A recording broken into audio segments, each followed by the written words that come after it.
As Aerys Targaryen's behavior grew more and more erratic, the task of ruling the Seven Kingdoms fell to me, Tywin Lannister.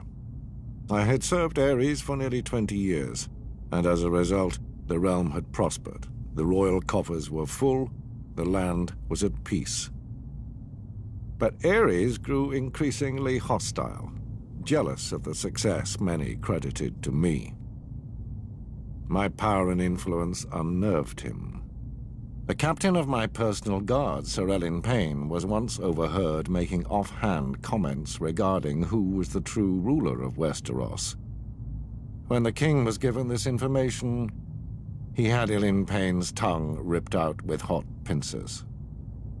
It was my desire to unite the houses of Lannister and Targaryen through marriage.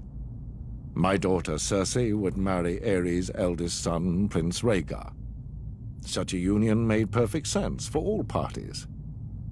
However, Aerys' senses had begun to leave him quite some time earlier.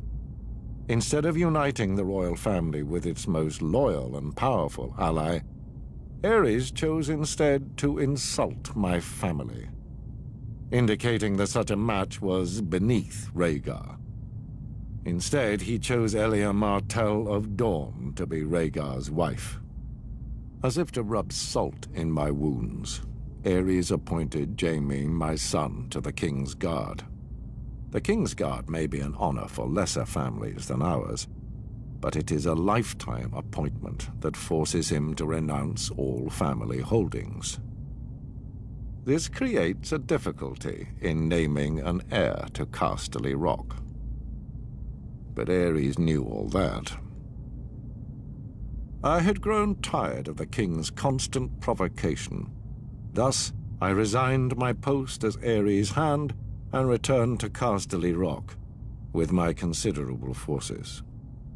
When Robert Baratheon rebelled against the throne, Aerys grew fearful that I would join with Robert's forces and rise against him. He thought himself clever and kept Jaime very close, as if warning me. He sunk deeper and deeper into delusion, paranoia, and violence.